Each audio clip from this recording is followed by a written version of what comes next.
Good morning students, welcome to my channel study locker. बच्चों, आज की वर्कशीट हमारी 8th क्लास की 15वीं वर्कशीट है। आपका सिविक्स का चैप्टर है हाशियाकरण से निपटना। हाशियाकरण का मतलब होता है किसी विशेष समुदाय या किसी वर्ग को हम एकदम किनारे कर देते हैं, उसको मुख्य नहीं मानते, इग्नोर कर देते हैं।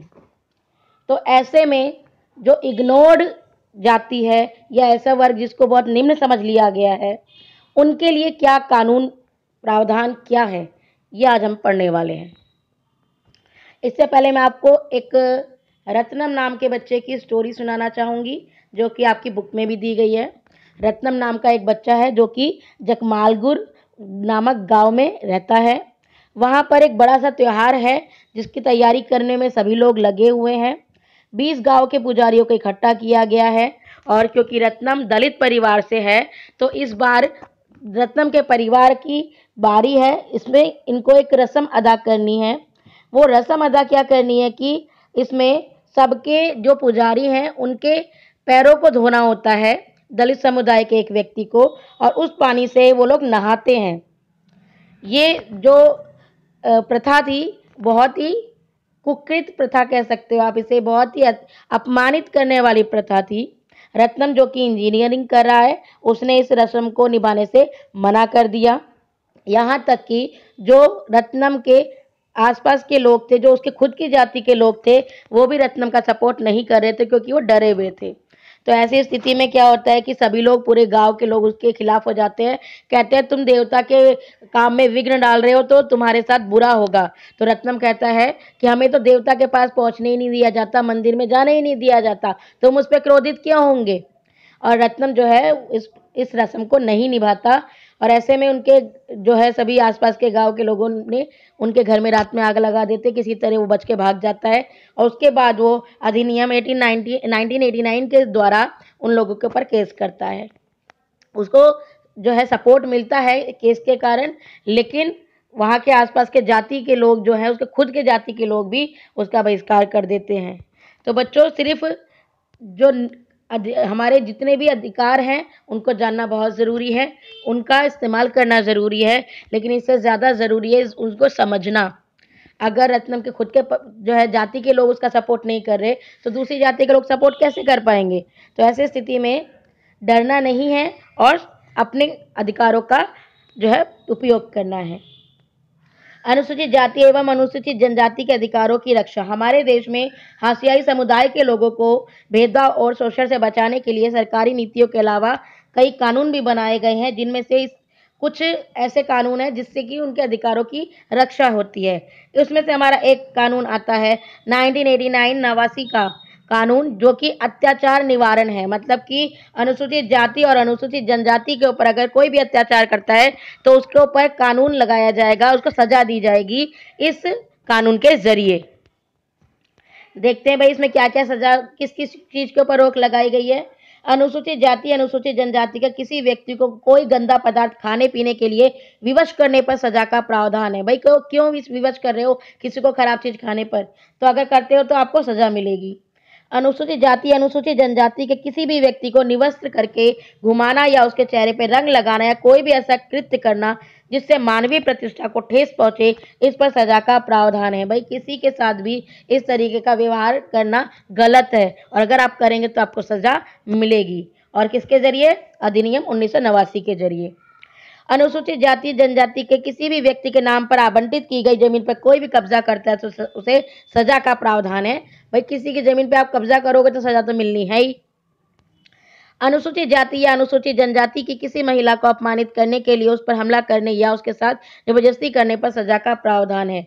तो पहले क्या हुआ करता था ना कि अनुसूचित जाति और अनुसूचित जनजाति को इतना ज़्यादा पिछड़ा पिछड़ा समझा जाता था, और क्योंकि वहाँ पे गरीबी बहुत थी, इनको पहले से ही पढ़ने नहीं दिया जा रहा, मंदिरों में जाने नहीं दिया जा रहा, सार्वजनिक स्थल तक भी यूज़ करने नहीं दिए जा रहे, इनको फाउंडेशन में बांध दिया, पढ़ने ही नहीं दिया गया तो फिर आगे बढ़ेंगे कैसे। तो ऐसी स्थिति में इन लोगों की ज़मीन छीन ली जाती थी, इन लोगों की जो महिलाएं होती थी उनके साथ दुर्व्यवहार होता था। इनको जो है कई जगह ऐसा प्रावधान था कि चप्पल जो है ये लोग पैरों में नहीं पहनेंगे अगर कोई उच्च जाति का व्यक्ति सामने खड़ा है। भाई ये सब क्या है? आप क्यों ये जताना चाहते हो कि आप ऊंचे हो दूसरा नीचा? आप भी मनुष्य, दूसरा भी मनुष्य। तो ये सारे प्रावधान इसलिए हैं क्योंकि सॉफ्ट टारगेट पा करके जिन लोगों को बहुत ज़्यादा प्रताड़ित किया जा रहा था, अब उन्हें प्रताड़ित ना किया जा सके। यह कानून 1989 के इन समुदायों की मांगों के जवाब में बनाया गया था।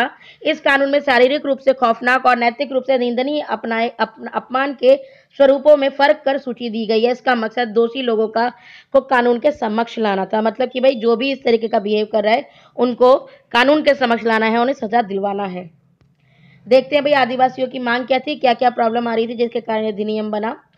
1989 का अधिनियम एक और वजह से महत्वपूर्ण है क्योंकि आदिवासी कार्यकर्ता अपनी परंपरागत जमीन पर अपने कब्जे की बहाली के लिए इस कानून का सहारा लेते हैं। कई बार क्या होता है, जो जनजातीय कबीले हैं वहां पर अगर खनिज जमीन के अंदर निकल गया तो उसे हटा दिया जाता है कबीलों को, और उस जमीन को यूज करने शुरू कर देते हैं।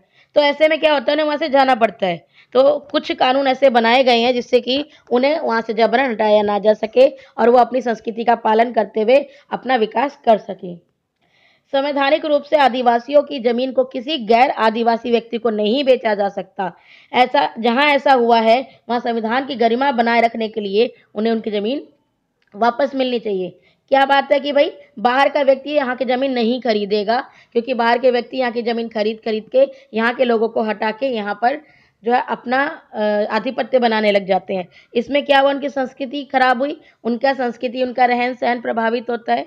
तो ऐसे में संविधान की गरिमा को बनाते हुए अगर किसी ने पहले ले रखी है तो वो भी उसे वापस करनी पड़ेगी। आदिवासी कार्यकर्ता सीके जानू का आरोप है कि आदिवासी के संवैधानिक कानूनों का उल्लंघन करने वालों में विभिन्न प्रदेशों की सरकार भी पीछे नहीं है। मतलब ऐसा नहीं है कि सिर्फ कुछ लोग हैं जो है कर रहे हैं ऐसा काम, सरकारें भी कर रही हैं। वो कैसे? ये सरकार ही है जो लकड़ी व्यापार, पेपर मिल आदि के नाम पर गैर आदिवासी घुसपैठियों को जनजाति जमीनों का दोहन करने और आदिवासियों को उनके परंपरागत जंगलों से उजाड़ने की छूट दे देती है। मतलब सरकार से परमिशन मिलती है भाई यहाँ पर जो अपनी फैक्ट्री वगैरह लगानी है या कोई खनिज निकालना है, व्यापार करना है लकड़ियों का, तो वहाँ जो लोग रह रहे हैं उनकी भाई स्थिति तो प्रभावित होगी। तो ये परमिशन कौन दे रहा है? सरकार से मिल रही है। तो सीके जानू का कहना है कि सरकार भी इसमें सपोर्ट कर रही है, तो ये चीज़ खत्म होनी चाहिए। इसके अलावा जो जंगल है उन्हें आरक्षित या अभ्यारण्य घोषित कर दिया जाता है, क्योंकि जंगलों में जो जानवर रह रहे हैं उनकी सुरक्षा के कारण उनको बड़े बड़े से पार्क जो है आरक्षित घोषित कर दिए जाते हैं। वहाँ जाना अलाउ नहीं है, वहाँ की लकड़ियाँ काटना अलाउ नहीं है। अब वहाँ नहीं रहेंगे तो ऐसी स्थिति में वहाँ से उन लोगों को बेदखल कर दिया जाता है। सुश्री जानू का यह भी कहना है कि जब सरकार आदिवासियों से छीनी गई जमीन पर औद्योगिक या अन्य परियोजनाओं के निर्माण के लिए बेहिसाब पैसा खर्च कर सकती है, तो इन विस्थापितों को पुनर्वास देने के लिए मामूली सा खर्चा करने में क्यों हिचकिचाती है। मतलब कि अगर आप उनकी जमीनें ले रहे हो, उनको वहां से बेदखल कर रहे हो, तो उन्हें इस तरीके से जो है बसाइए ताकि वो भी अपना विकास कर सके। तो हमने क्या देखा कि जो निम्न वर्ग में कैटेगरी में डाल दिए गए थे लोग, जिनको लोगों ने निम्न बना करके हाशिए पे चढ़ा दिया था, उनके साथ दुर्व्यवहार कर रहे थे, उनके लिए इस तरीके का अधिनियम एक वरदान के रूप में सामने आता है और उनके ऊपर होने वाले दुर्व्यवहार को रोकने के लिए और जो ऐसा बिहेव कर रहा है उसको सजा देने के लिए ये अधिनियम काम आता है। चलिए क्वेश्चन आंसर्स पे चलते हैं। अनुसूचित जाति तथा अनुसूचित जनजाति जो है, SC ST जो जाति है, अत्याचार निवारण अधिनियम उनके लिए बनाने की जरूरत क्यों पड़ी? तो भाई अन्य वर्गों द्वारा इन समुदायों के साथ भेदभाव और शोषणपूर्ण व्यवहार किया जा रहा था, उनको निम्न समझा जाता था, ऐसी परंपराओं का पालन कराया जाता था जिससे इन वर्गों का अपमान किया जाता था, इन्हें पढ़ने से रोका जाता था, मंदिरों में जाने, सार्वजनिक सुविधाओं का इस्तेमाल करने से रोका जाता था। अतः भेदभाव छुआछूत के इस व्यवहार को उन्मूलन के लिए, खत्म करने के लिए अत्याचार निवारण अधिनियम बनाने की जरूरत पड़ी। जो दुर्व्यवहार किया जा रहा है, जो प्रॉब्लम्स आ रही है, उसके सॉल्यूशन के लिए अधिनियम बनाना पड़ा। अब इस अधिनियम के मुख्य बिंदु कौन से हैं? वही वाले जो अभी आपने पढ़े थे।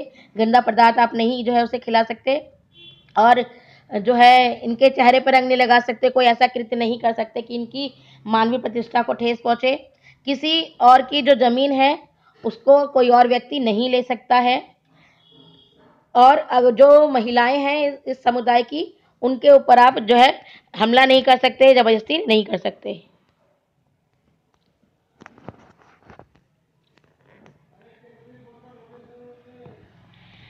अब क्वेश्चन आता है थर्ड, आदिवासियों का निवास स्थान कम क्यों होता जा रहा है? कम यहाँ पे कम होगा कि कम क्यों होता जा रहा है? लकड़ी व्यापार, पेपर मिल, खनिज, इन सब में हम देख रहे हैं कि जो आदिवासी घुसपैठी है उनके ज़मीनों को छीनते चले जा रहे हैं लोग। वहाँ पे जंगलों से गुजरने की परंपरागत जो लोगों को छूट मिल रही है जंगलों को इस्तेमाल करने की, या फिर आरक्षित या अभयारण्य घोषित कर दिया गया है जंगलों को, तो उनको वहाँ से हटा दिया जा रहा है। आदिवासियों की मांगे किस तरीके से जो है पूरी हुई 1989 के कारण? तो भाई लोगों के साथ जो दुर्व्यवहार किया जा रहा था, प्रतिष्ठा को ठेस लगाना, उनकी जमीन पर कब्जा करना, महिलाओं का अनादर करना, हमला करना, इन सब कुकृत्यों पर रोक लगाई गई और अगर ऐसा कोई करता है तो उसे सजा मिलेगी। इस तरह हम देख सकते हैं कि इस कानून के द्वारा आदिवासियों की मांग पूरी हुई, उनके ऊपर दुर्व्यवहार जो किया जा रहा था उस पर रोक लगी। तो बच्चों, आज की वर्कशीट हमसे हमने ये सीखा कि हमें इस तरीके का दुर्व्यवहार नहीं करना है और अगर होता है तो उसका खंडन करना है। अगर आपको वीडियो पसंद आई तो बच्चों लाइक कीजिए, मेरे चैनल को सब्सक्राइब कीजिए और इसके साथ आप एक काम और कीजिए। एक स्टोरी है ठाकुर का कुआं, आप उसको ज़रूर सुनिएगा। कहीं से भी आप नेट पे सर्च कीजिए। उसमें ठाकुर के कुएं में आपको दिखेगा कि किस तरीके से एक वर्ग दूसरे वर्ग को इतना ज़्यादा प्रताड़ित कर देता है कि पानी नहीं मिल पाता उन्हें, और उसमें जो मेन कैरेक्टर है वो पानी के लिए किस हद तक उसे जो है विवश कर दिया जाता है कि वो चोरी पे उतर आती है। तो बहुत ही इंटरेस्टिंग स्टोरी है, इसको ज़रूर आप देखिए। मेरे चैनल को सब्सक्राइब कीजिए, वीडियो को लाइक कीजिए। धन्यवाद।